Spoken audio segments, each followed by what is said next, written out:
જય માતાજી ભાઈ. એમ કહેવાય કે જોવો ઘોડી લઈને વાડી જ આવી છે એવી કડીયું સાફો. હવારમાં ઉઠ્યા એમ છું કે કડીયું પહેરવું છે ભાઈ. ગાઉના વાહિદા કર્યા ભાઈ, પાણી પાયા, નીર્યા, દોયા, અને એમ કહેવાય કે નાઈન ધોઈને તૈયાર થઈને ભાઈ કડીયું પહેરી લીધું. જોઈ લો, સાફો, પગમાં મોજડી અને આપણી રોજી ભાઈ. તો એમ છું કે હાલો જાવી, કારણ કે ભાઈ અહીંયા અમે બધા રાજા છે એવી. તમે આમ ગણો ને તો અમે રાજા છે એવી. કારણ કે આજે ગામડું અને શહેરમાં ફરક એટલો છે કે ભાઈ તમારે સવારે રજા જોતી હોય ને તો તમારે પહેલાં સવારમાં 4 તો ફોન કરવા પડે કે મારી ગાડીને પંચર પડ્યું છે, મારે આમ છું છે, તેમ છું છે, હવા છે નહીં. અને આયા ભાઈ અમે આ બધા રાજા છે આમ તમે જોઈ લો ચારે બાજુ. આ હરિયાળી ખાલી એકવાર જોવો, કડિયું ને સાપોન પાઘડીન અને રાંગમાં ઘોડું ભાઈ. એટલે આનંદ ભાઈ. અને એમ કહેવાય કે પ્રોપર કણબીનો પહેરવેશ ભાઈ પહેર્યો છે. મારા દાદાના જે પપ્પા હતા, મારા ગઢા દાદા, આવું કડિયું પહેરતા મને યાદ છે. અને માથે સાફો બાંધતા અને પગમાં મોજડી અને જમાવટ હતી ઘોડિયું. અને ભાઈ આજ મારા દાદાની યાદ આવી ગઈ એટલે કીધું હાલો આપણે દાદાની મોજમાં, જે દાદા જેમ જાતા એમ જવું છે ભાઈ. આનંદ કરવો છે. વાડીએ ચારે બાજુ લીલોતરી છે, જોઈ લો મારવાલા.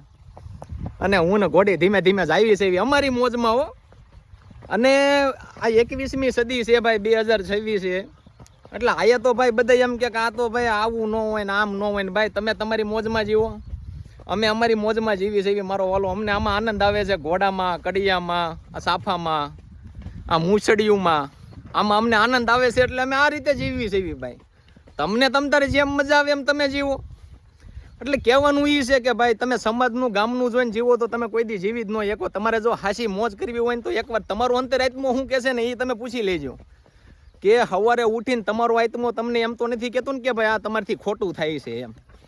મારા સવારે હું ઉઠ્યો ને મારા અંતરાત્મા એમ કીધું કે ભાઈ આજ કડિયું પહેરવું છે, સાફો પહેરવો છે, ઘોડીને શણગાર નાખવો છે અને ઘોડીના વાડિયા લઈને જાવી છે.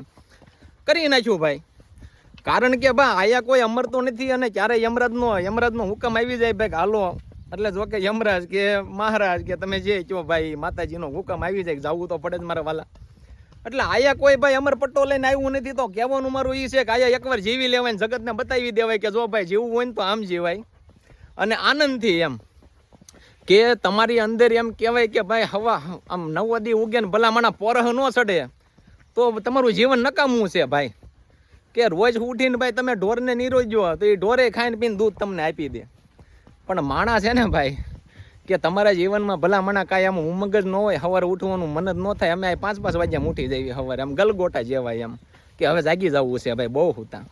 એ ક્યારે થાય કે ભાઈ તમારા જીવનમાં કાંઈક એવું હોય, કાંઈક એવી સુરવીરતા હોય, ઉદારતા હોય, મર્દાનગી હોય, દાનવીરતા હોય, એવું કાંઈક કોઠામાં ભજન પડ્યું હોય તઈ મારો ભાઈ થાય. પણ કહેવાનું મૂળ એ કે ભાઈ આજ આનંદ છેડો કે આજે તૈયાર થવું છે ને એમ કહેવાય કે રાજા મહારાજા ઘોડે હોળે 18 પાદરના ધણી હોય એ રીતે તૈયાર થઈને નીકળ્યા છે ભાઈ. ને ગામમાં જે હામાં મળે એ બધા હામું જોવે છે કે શું છે. કીધું આ અમારી મોત છે ભાઈ, મોત છે આ. અને ભાઈ મોત તો કાંઈ વેસાતી નથી મળવાની, એ તો અંદરથી ઉગે. અને ઉગે ને એને મારો બાપ કોઈ ન પૂગે તો હવે મોકલી જો. આજે તમારા ભાઈબંધ દોસ્તારોની જે વાતો કરે છે ને જીવવું છે એને મોકલી જો. જો જીવવું હોય ને તો આ જુવાનાડા ઘોડે જીવાય. 25 વર્ષની ઉંમર છે હો ભાઈ, કાંઈ એવા કાંઈ નથી મોટા. પણ એકવાર એમ જગતને નોંધ લેવી પડે કે નહીં ભાઈ આ માણસ જીવે છે ને આનંદ કરે છે ને આની જેવું ન થાય. હો થાય ખરા પણ આની જેવું ન થાય. તો આ વિડીયોને શેર કરી દો જેથી ખબર પડે કે આમ જોવો આ જમાવટ શું છે ને એને ખબર પડે ભાઈ. તો સારું હાલો ભાઈ, જય માતાજી.